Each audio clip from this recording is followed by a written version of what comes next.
The night I finally walked to the platform to look at the train that wasn't supposed to exist, I understood why the rule said never look at the passengers.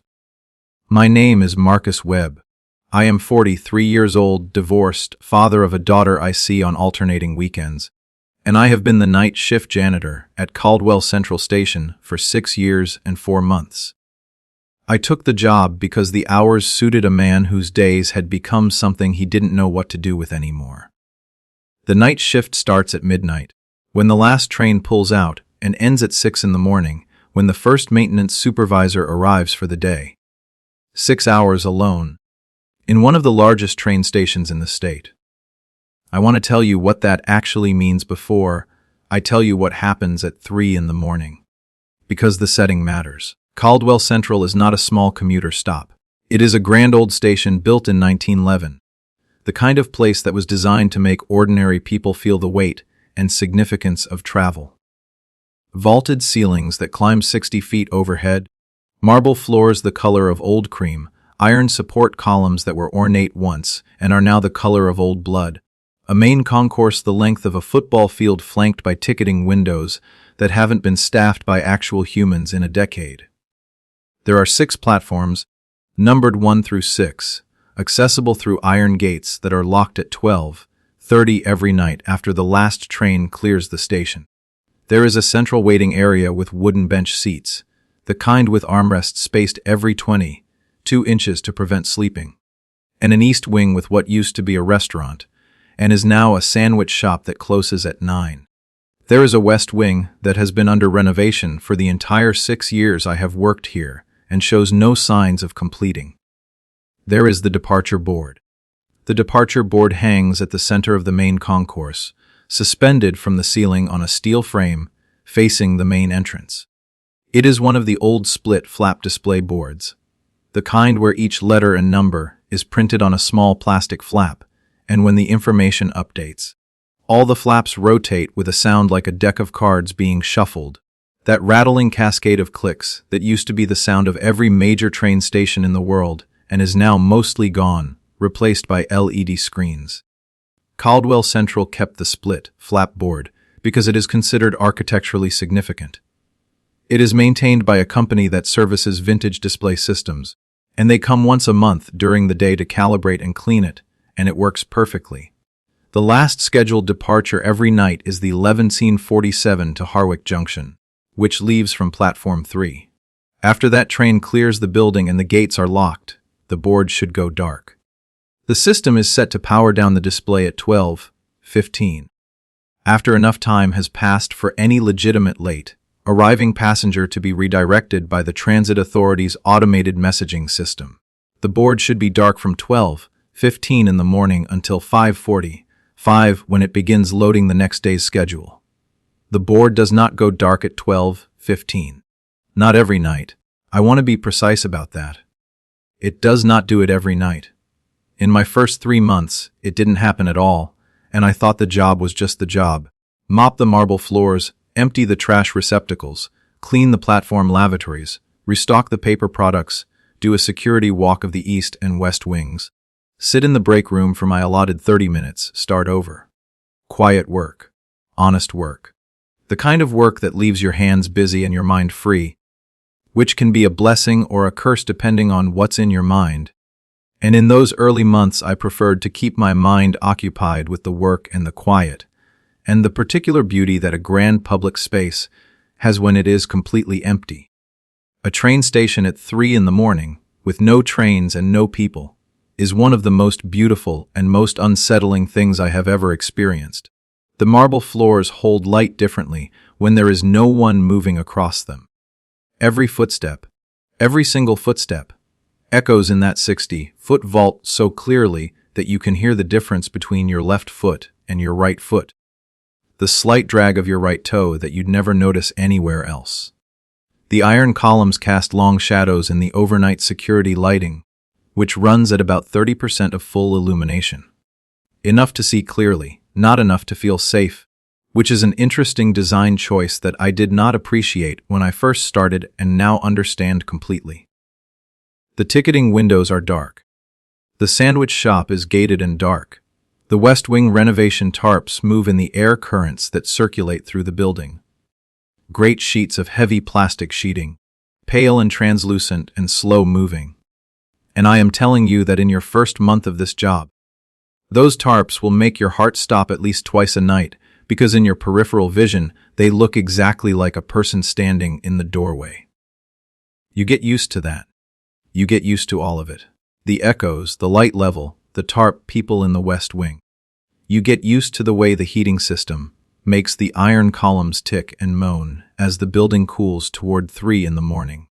You get used to the way your own reflection walks beside you in the darkened ticketing windows, keeping pace, slightly behind, because the angle is never quite right.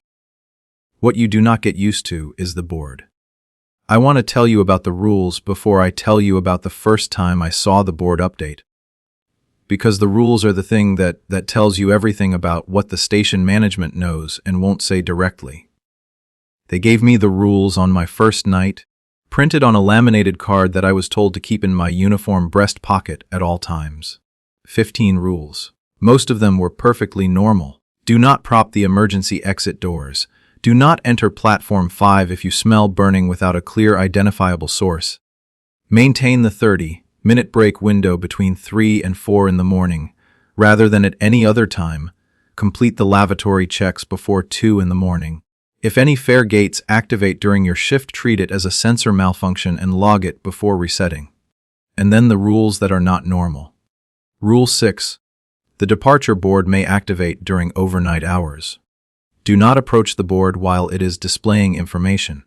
Log the activation time and return to the break room until the display returns to dormancy. Rule 8. The platform gates are locked at 12:30. If any gate is found unlocked during your shift, lock it, do not pass through it to the platform side, and log the anomaly. Rule 10. If you hear train sounds, including but not limited to engine sounds, rail sounds, brake sounds, or announcement tones, during overnight hours, this is audio bleed from the ventilation system, which connects to the active rail tunnels. Do not investigate. Log the time and continue your scheduled tasks. Rule 12. The break room window faces platform 2. During your break, the blinds are to remain closed. This is a personnel comfort policy to prevent glare from platform lighting. Rule 13. You may encounter condensation on the platform side of the gate windows. Do not clean this condensation. It is noted in the maintenance schedule and will be addressed by the facilities team. And Rule 15, which was written in the same font and the same size as every other rule on the card, but which took me approximately 30 seconds longer to read because my brain kept sliding off it, kept refusing to process it. Rule 15. The departure board displays only scheduled service information. Any information displayed outside of scheduled service hours is a display system error and should be logged as such. Do not attempt to interpret display errors. Do not act on display errors. Do not act on display errors. I read that rule 15 times on my first night, and I filed it in the same part of my brain where I had filed the TARP, people. Possible causes for alarm that would turn out to be mundane. A display glitch. A software error that makes the old split, flap board rattle to life in the middle of the night and show something meaningless. Corrupted data. A garbage string of letters. That was what I told myself Rule 15 was preparing me for. The first time the board activated during my shift, it was 3:14 in the morning. 4 months into the job, I was mopping the center of the main concourse, about 40 feet from the board, working in the meditative rhythm that night shift cleaning work produces when you've done it long enough. The slow back and forth, the handle warm in my hands, the clean ammonia smell of the solution, the sound of my own footsteps and the mop head and nothing else. Then the sound that no one who has ever heard it can fail to recognize. That cascade of rattling clicks, hundreds of plastic flaps rotating simultaneously, the unmistakable mechanical voice of a split, flap display board updating. I stopped mopping. My head came up, the board was lit. Fully lit, every row of it active, all the destination columns and platform numbers and departure times. And I stood there for, I don't know, long enough that the mop handle started to feel heavy. Long enough to read what was on the board, because I couldn't not read it. It was lit and it was in front of me and my eyes do what eyes do. The board showed one departure. One row illuminated among all the others which were blank. Platform 4. Departure time Zother 342. Destination 2 words that I read, and then read again, and then took one step toward the board before I remembered Rule 6 and I stopped. The destination was the name of the town where I was born. I grew up in a town called Millhaven. It is a small town 2 states away. I have not lived there since I was 19 years old. It has no train service. It has never had train service. The nearest rail connection to Millhaven is approximately 40 miles from the town itself. There is no route from Caldwell Central to Millhaven. There is no route from anywhere to Millhaven by train. It is not a destination that exists in any rail system's database. The board showed it in clean, perfectly formed split flap letters white against black, same as every other destination that has ever appeared on that board Malael event, platform 40342. And then, in the status column where normally you would see on time or delayed or boardi ing, it showed 2 words I also needed to read twice, arriving on W, not departing. Not on time, arriving now, at 3:14 in the morning, at a locked and empty station. On a platform with a locked gate, on a track that no train was scheduled to use. I did not approach the board. I gripped the mop handle and I walked to the break room and I sat down and I pulled out my logbook and I wrote 0342. Departure board activated. Single entry displayed, logged as display system error per Rule 6. I wrote it in the steady handwriting of a man who is holding himself very deliberately together. And from behind the closed blinds of the break room window, which faced platform 2, but which was close enough to platform 4 that the sound carried clearly, I heard, for approximately 2 minutes and 40 seconds, the sound that Rule 10 told me was audio bleed from the ventilation system connecting to active rail tunnels. I had heard actual trains through that ventilation before. The 1147 when it was pulling away. The overnight freight that didn't stop at Caldwell but passed through the outer tunnels around 2 in the morning. I knew what train sounds sounded like through the ventilation. This was not that. It was too close. It was platform close. The low diesel engine idle of a train that has arrived and is sitting still with its engine running, and beneath it the sound, familiar to anyone who has ever traveled by rail, of a train's hydraulic doors cycling open. I kept the blinds closed. I sat in that break room for the full 30 minutes of my break, and when I went back out into the concourse, the board was dark. That was the first time. I need you to understand that the destination changes. This is what I have established over 6 years and 4 months of logging these events. The board always activates at or near 3 in the morning. The platform number changes. I've seen platforms 1, 4, and 6, never 3, never 5. The departure time always matches the activation time, never more than 2 or 3 minutes off. The status always reads Arriving no Dogu, and the destination is always the birth town of whoever is working the night shift.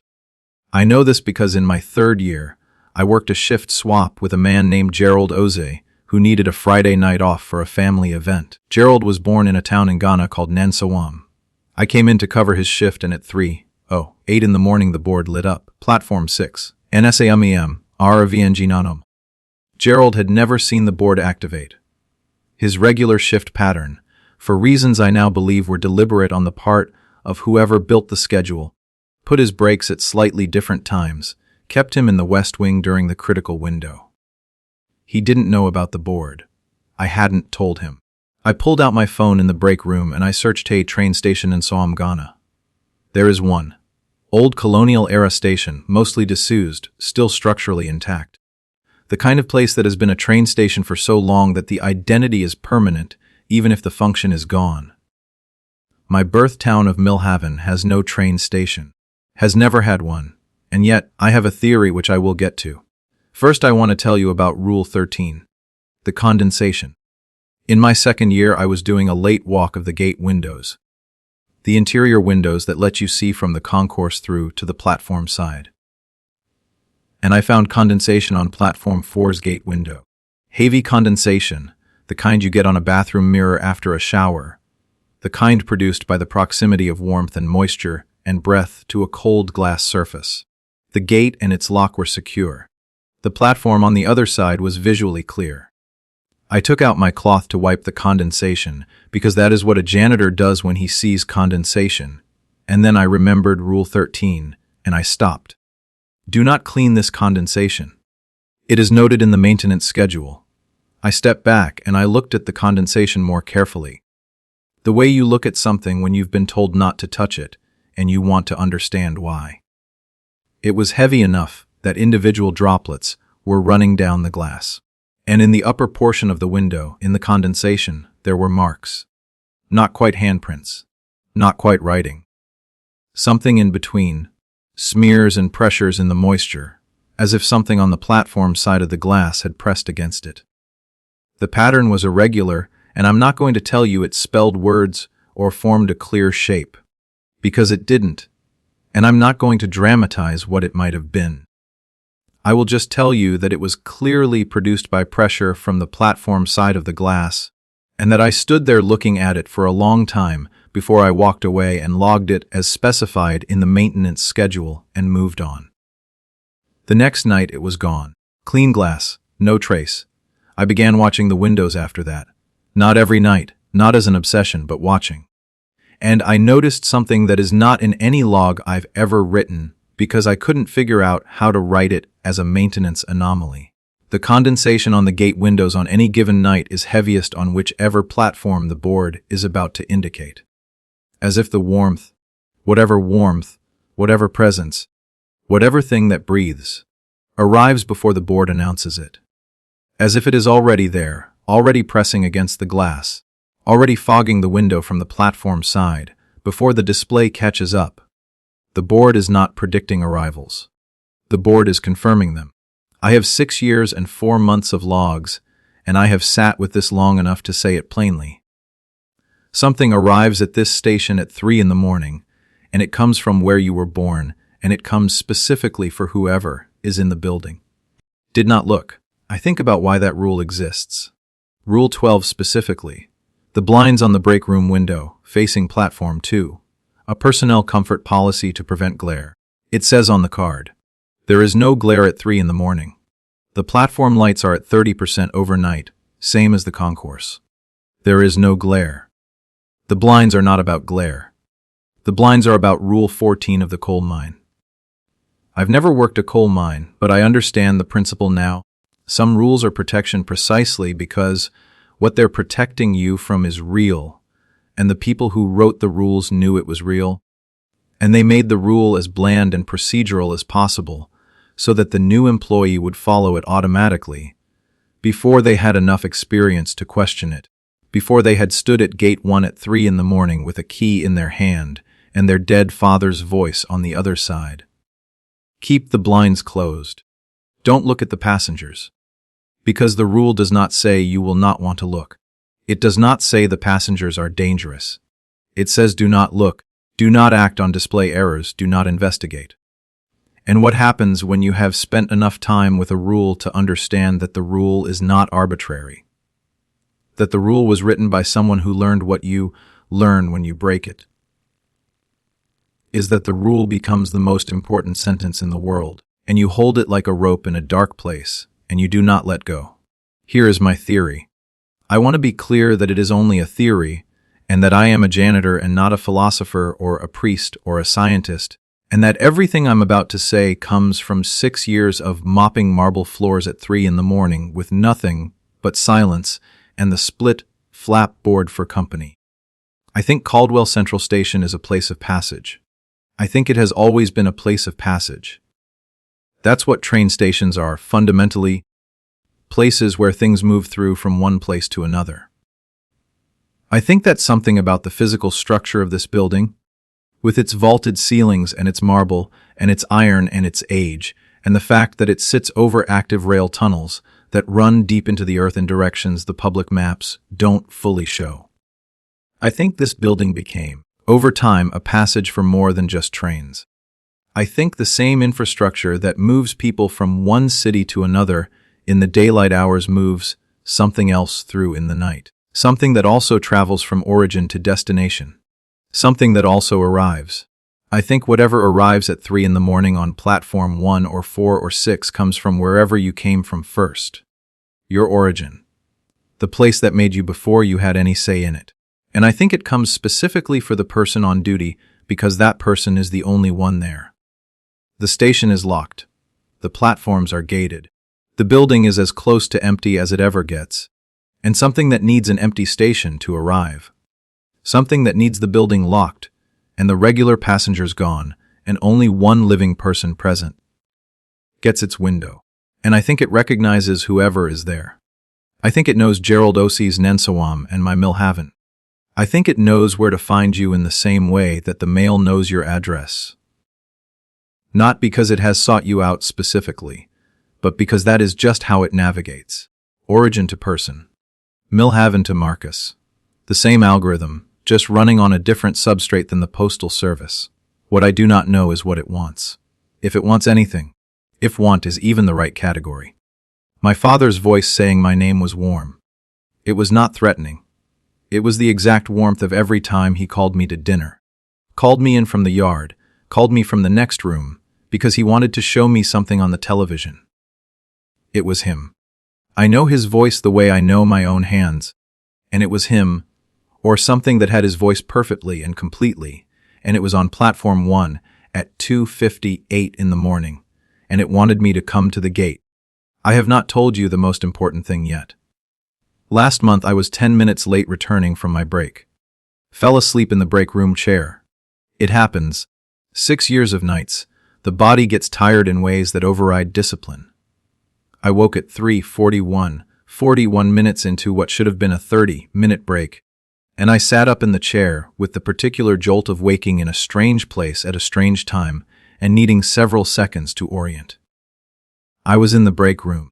The blinds were closed. The concourse outside was quiet. I opened the break room door. I walked back into the concourse. The board was dark. I did my check walk. Concourse, east wing, gate windows. Every gate locked. Everything as it should be. Gate 1 window clean dry. No condensation. Gate 4 window clean, dry. Gate 2 window. Platform 2 which the break room faces. I stood in front of Gate 2's window and the glass was fully dry, fully clear, and through it I could see the platform benches, the edge of the platform, the track beyond. And on the platform, facing away from me, standing at the very edge looking out toward the dark tunnel mouth, was a figure, standing with the particular stillness of someone who has been standing in one place for a long time. Dark coat, still, facing the tunnel. I did not knock on the window. I did not call out. I stepped back from the gate window, and I pulled out my phone, and I called the station's security monitoring service, which is what the protocol card says to do if you observe an unauthorized person on the premises. Call monitoring, do not engage, do not open gates.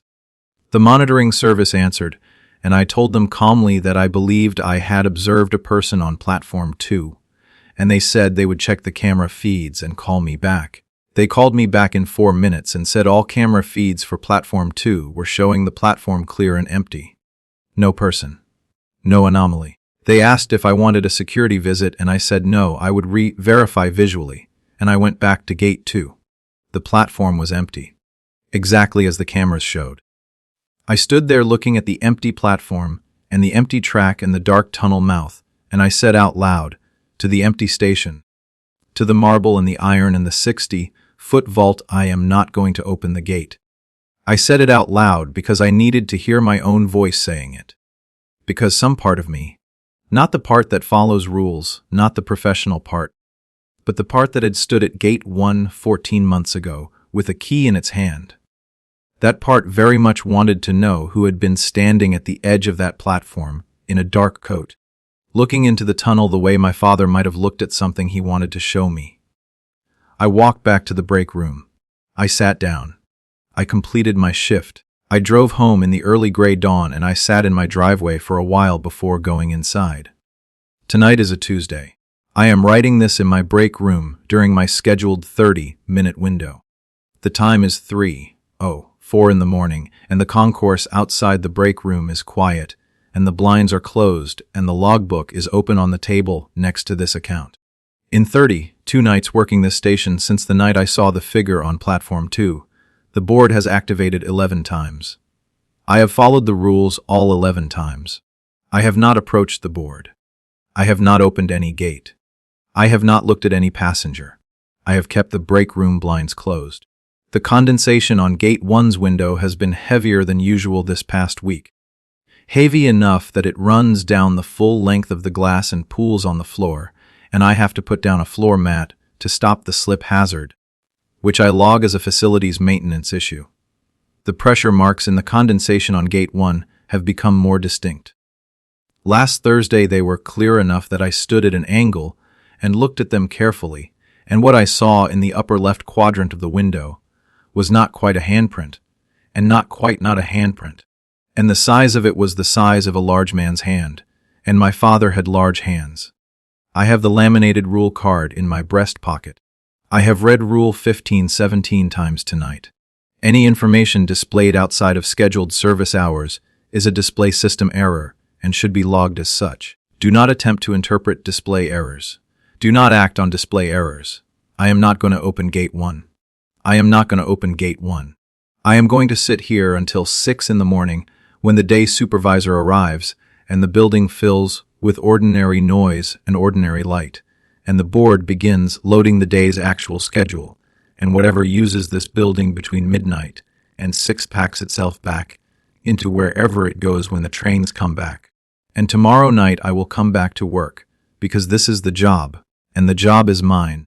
And whatever Caldwell Central Station is in the daylight, it is also what it is at 3 in the morning. And someone has to be here. And the rules that someone wrote a long time ago, written by a person who learned them the hard way, every single one of them, keep me here and keep me whole and keep the gate closed. If you have ever sat alone in a place at 3 in the morning and known with complete certainty that the space around you was not empty, you already understand what it takes to stay at your station. Stay at your station. Keep the blinds closed. Do not act on display errors. And do not. Whatever voice calls your name from the other side of that gate, whatever warmth is in it, whatever recognition, do not put your hand on the lock. If you worked alone in a locked public building at night, what single rule would you add to keep yourself safe?